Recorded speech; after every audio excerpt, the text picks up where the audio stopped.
코딩을 할 줄 모르니까 가짜뉴스 찾기 어려운 거죠. 경찰 현업에서 있는 지금 우리 학생들이 파이썬이나 이런 로직을 이용해서 현업에 있으면서 이거 왜 안 되지라고 고민을 하고 우리가 쓰는 언어들에 대한 언어들의 거리를 이해하고 언어의 거리, 우리가 즐겨 쓰는 경찰의 수사 과정에서의 용어들의 거리, 이런 것들을 이해한 사람이 코딩을 하거나 인공지능을 개발한다면 훨씬 더 좋을 거예요. 그래서 여러분들이 프로그래밍이나 코딩에 대한 관심을 많이 가지는 게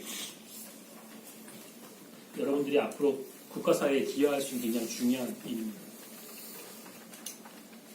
제목 내용의 불일치를 파악하기 위해서 제목을 요약하기도 하고 제목과 문장을 검색하기도 하고 검색된 문장을 요약하기도 하고 그리고 제목과 요약된 것과 문장 요약을 비교하기도 하고 이게 어떤 것이냐 제목을 요약하면 제가 오늘 제목을 만약에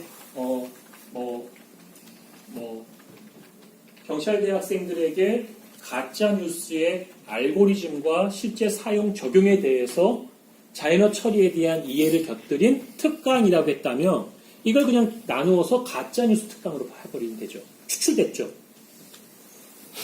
중심으로 중심에 있는 걸로 추출해서 가짜뉴스 특강이야. 그 다음에 이제 그걸 가지고 문장을 쭉 리딩하면서 가짜뉴스 문장에서 요약한 내용과 비교해 보는 거예요. 문장의 내용. 가짜뉴스라고 하는 게 제목의 요약인데 문장을 요약해 봤더니 문장의 내용이 이게 가짜뉴스가 맞아. 그러면 문장의 내용과 제목이 일치하는 거죠. 그죠? 여러분들이 내 수업에 대한 참관에 대한 수업에 대한 여러분 열의를 파악하기 위해서 제가 여러분 요약을 해요. 요약을 어떻게 하느냐? 여러 가지 방법이 있겠지만 이렇게 툭툭툭 랜덤하게 사람을 뽑아서 체크했는데 졸고 있었던 거야. 그러면 이게 어떤 거예요? 수업의 성과가 좀 떨어졌구나 파악할 수 있겠죠?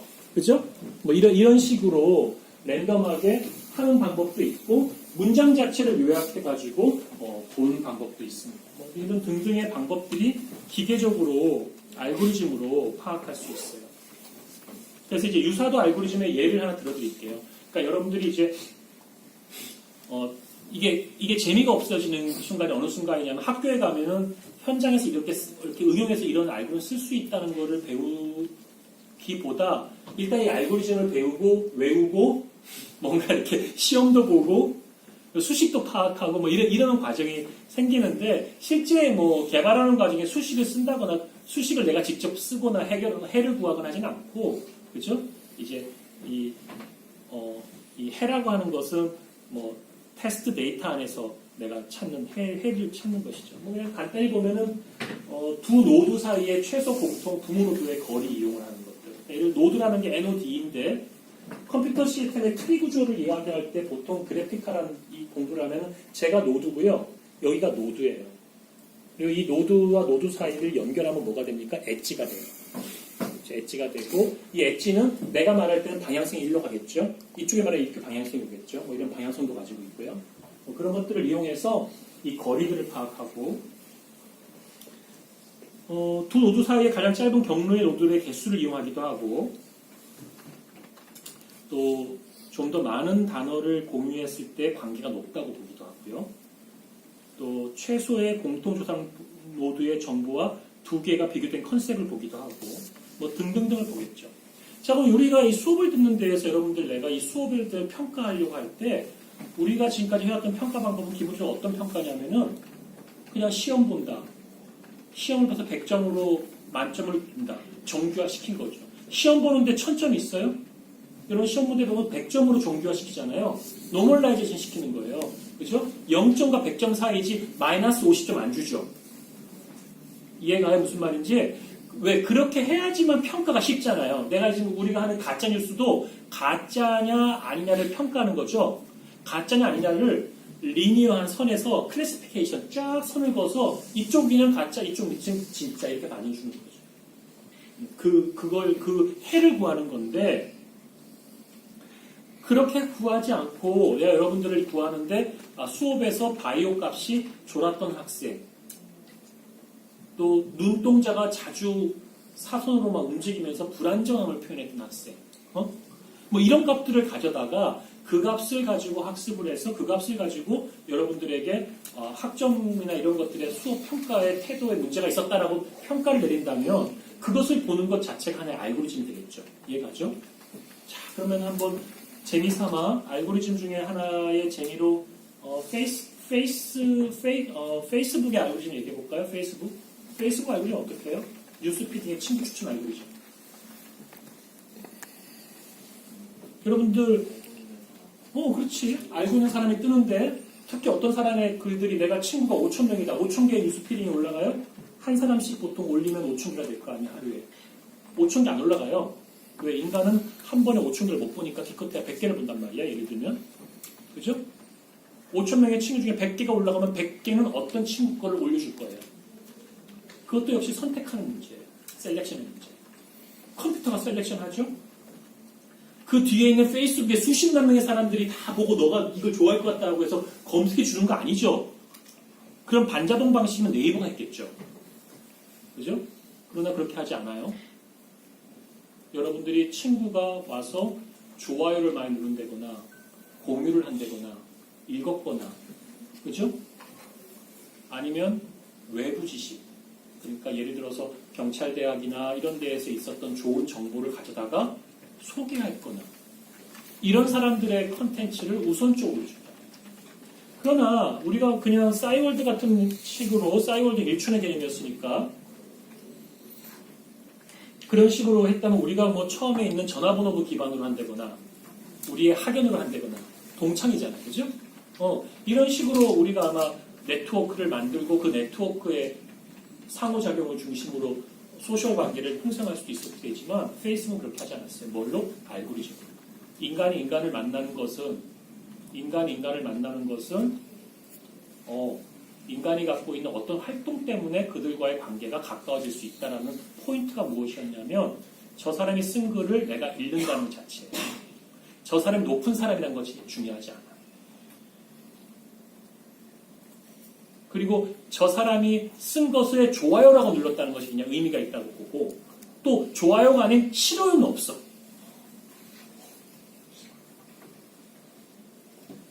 내가 유명한 사람이어서 이 사람이 뜨는 것이 아니라 내가 이 사람 밑에 들어가서 이 사람의 글을 자꾸 보고 이 사람 밑에 좋아요 누르고 이 사람 글을 공유해서 딴 사람한테 알려줬기 때문에 내가 쓴 뉴스글이 이 사람한테 올라가는 알고리즘을 쓴 거야.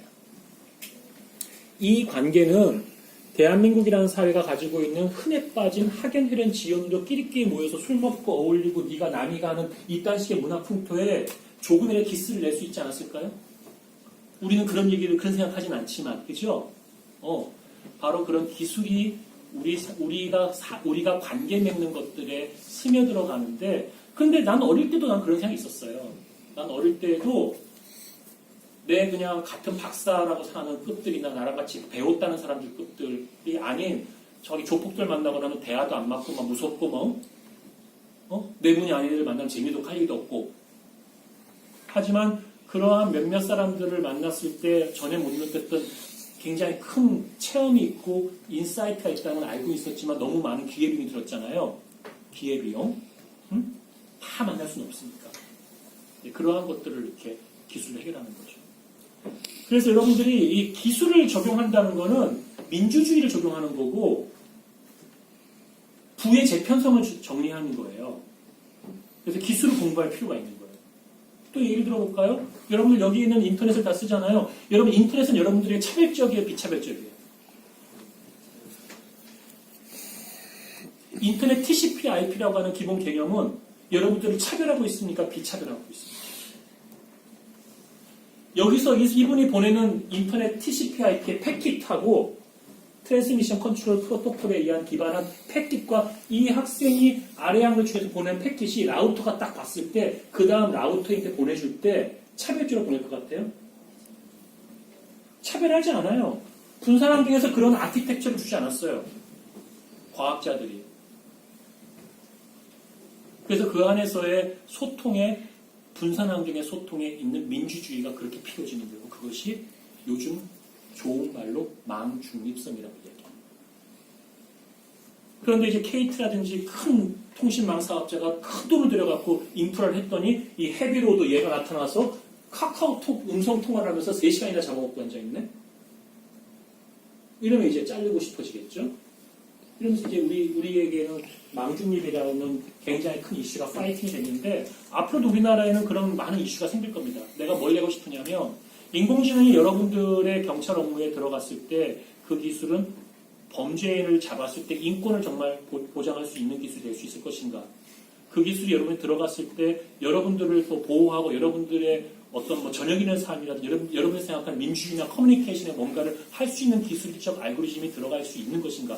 그러한 것들은 기술자들의 몫이 아니라 여러분들의 몫이다.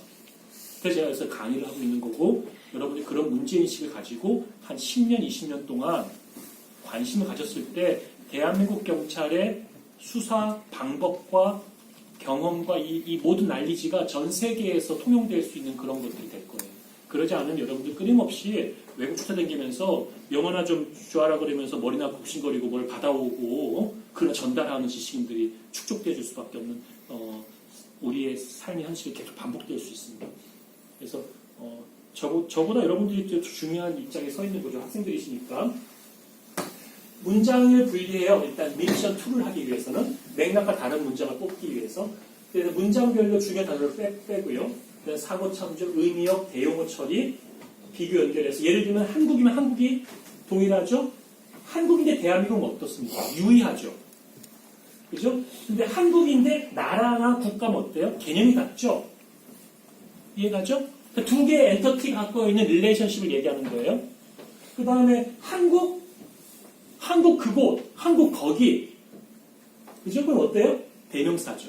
거기 여기보다는 사람과의 관계에서 여기 이곳 이게 좀 더 따뜻한 느낌이래요. 정서적으로. 그래서 여기 이곳 우리 이렇게 얘기하면 되게 좋아한대요 사람들이. 그런데 아직까지는 인공지능이 그러한 의미가 주고 있는 깊이까지는 가지는 않고 요 정도까지는 하고 있어요.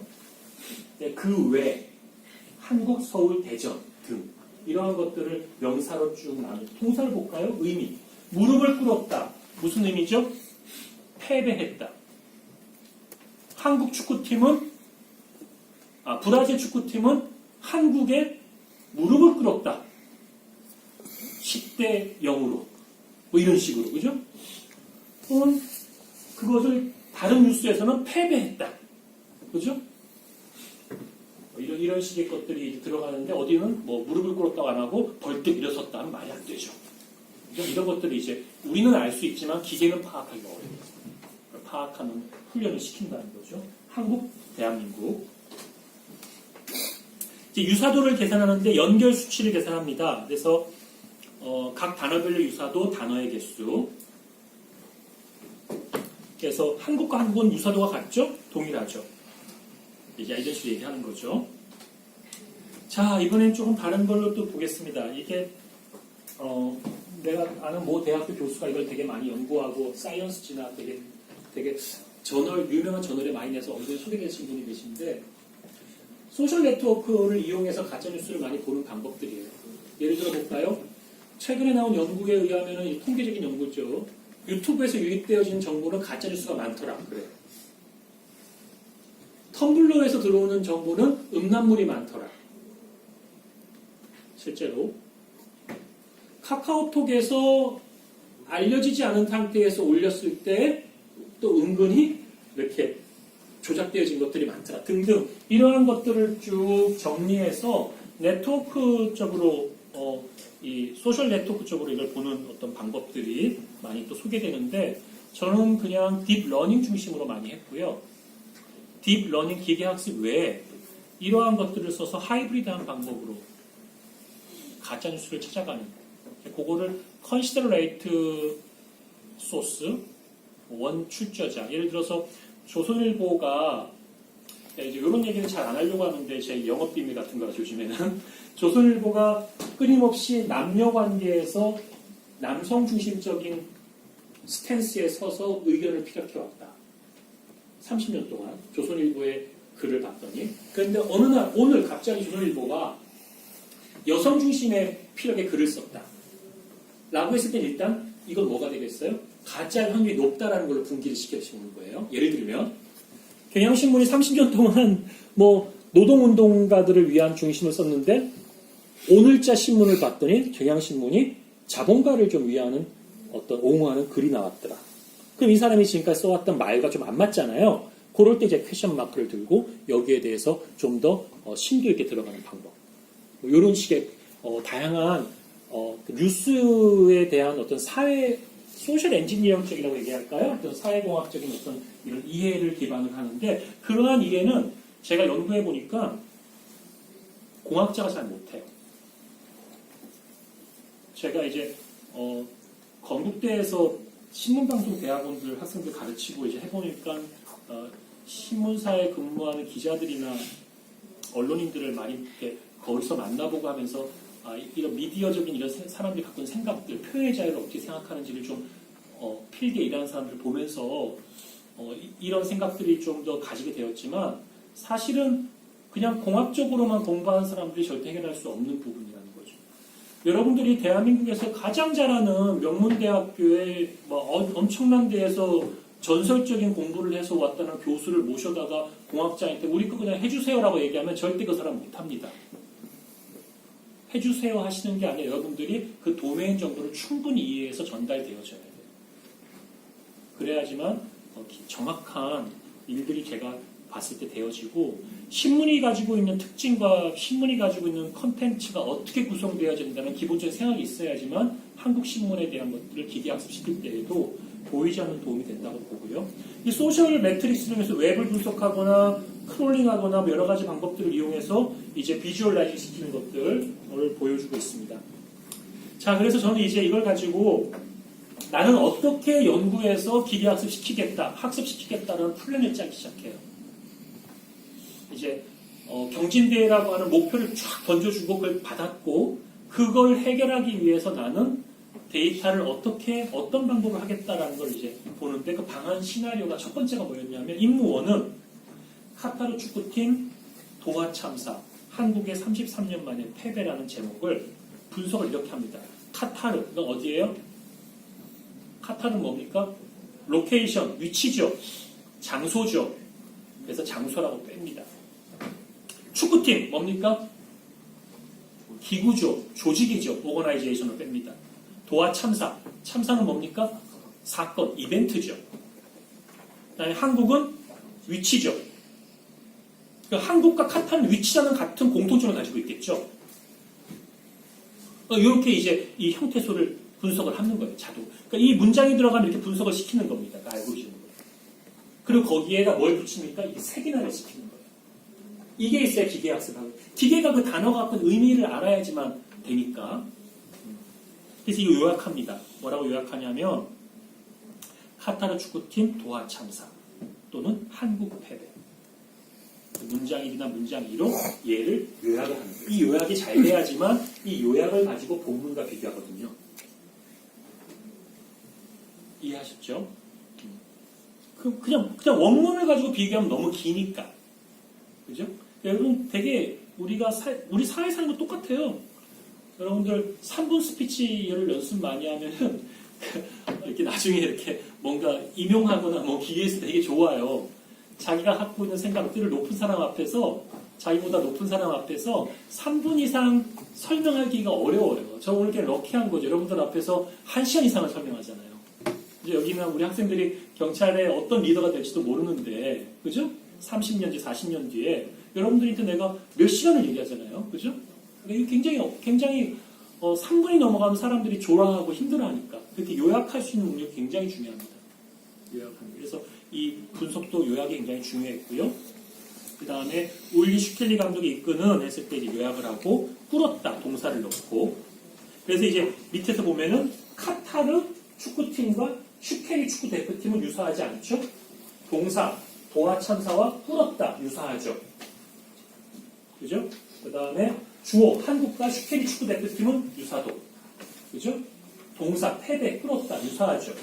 그래서 어떻게 합니까? 한국의 패배 주어가 동사가 주체가 아닌 것을 파악하는 필요가 좀 필요하고 이런 것들을 이런 이제 문제점을 좀 시나리오를 파악해서 이렇게 클래시피케이션을 시켜서 제목과 문장들을 나누었을 때 문장과의 유사도를 봅니다. 그러니까 이제 보세요. 아까 카타르가 뭐 졌다 이겼다라고 하는 제목의 요약이 있고 이제 기사의 본문에 한 줄 한 줄 한 문장을 분석하는 거야. 한 문장이 하나의 그룹이죠. 그룹. 근데 그룹을 아까 봤을 때 카타르 팀이 졌다 그러면 카타르 팀 슈케르 감독 무릎을 꿇었다. 형태소 나누었죠. 나눈 형태소들이 유사도로 한국이라고 하는 원부가 가깝게 연결되어 있느냐, 거리가 가깝냐 이런 것들을 보는 거예요. 이게 다 값으로 다 변환돼요. 저 값 변환했더니 다 더했더니 멀더라도 얘는 어떻게 된 거야? 얘가 지금 얘가 생뚱맞잖아요. 이런 식으로. 그럼 얘 연결점이 없네? 그럼 얘가 이 문장이 가짜이려나? 이런 의구심을 던지는 거죠. 그러니까 제가 좀 엉뚱한 소리인데 우리가 가지고 있는 생각들을 좀 다르게 생각해야 돼요. 컴퓨터 세계에서. 여러분들 제가 여기 이걸 가지고 컵이라고 부르는 게 이렇게 부르는 컵이라고 이걸 개구리다 라고 얘기하면 이렇게 웃겠죠. 솔직히 생각해 봅시다. 우리가 모두가 다 이걸 개구리라고 얘기하면 개구리가 되는 거예요. 얘를 얘기하는 개구리라는 의미는 사실 의미가 없는 거예요. 우리가 이름을 불러준 것 뿐이라고. 아이덴티티를 준 것 뿐이고. 그런 작가가 있어요, 실제로. 우리 초현실주의로 되게 유명한 브루셀에 있는 유명한 작가는 중절모를 쓴 그림을 많이 보여줬는데 이 사람은 담배 피우는 큰 그 사진을 그려놓고는 밑에 이거는 담배 붙이는 담배대가 아니다 라고 딱 써요. 아무것도 아닌 것 같죠? 그러나 우리가 이성적이고 보여지는 것들이 아닌 이 뒤에 있는 숨겨져 있는 것들이 갖고 있는 의미가 되게 크다라는 것들로서 되게 환원되어지고 그렇게 많이 쓰거든요. 그래서 초현실주의적인 거죠. 우리가 상상을 하는 거죠. 여기가 지금 낮이에요. 낮인데 그림을 그리는데 여기 위는 밤에 별이 있어요. 말이 안 되죠, 그죠? 그러나 이제 그러한 것들이 가능하다는 거죠. 마찬가지입니다. 기계가 우리가 생각하는 방식으로 언어를 이해하지 않는다는 거예요. 기계는 우리가 생각하는 방식이 아닌 0과 1이라든지 숫자라든지 뭔가 치환되어진 것들을 통해 갖고 그 안에 논리적인 방법들을 이해하는데 우리가 이해하고 있는 인식적인 커그니티브한 어떤 의미적인 어떤 것을 이해하는 것들이 그런 숫자로 전환되어져서 이해하는 것들과 나중에 결과로 봤을 때 의외로 되게 좋은 결과들이 나온다는 거예요. 기계학습을 시켜보면. 그래서 이제 문장이 안 맞는 것들 내용도 아까와 비슷한 방식으로 했다는 걸 보여주려고 한 거고요. 그래서 이제 제가 개발을 합니다.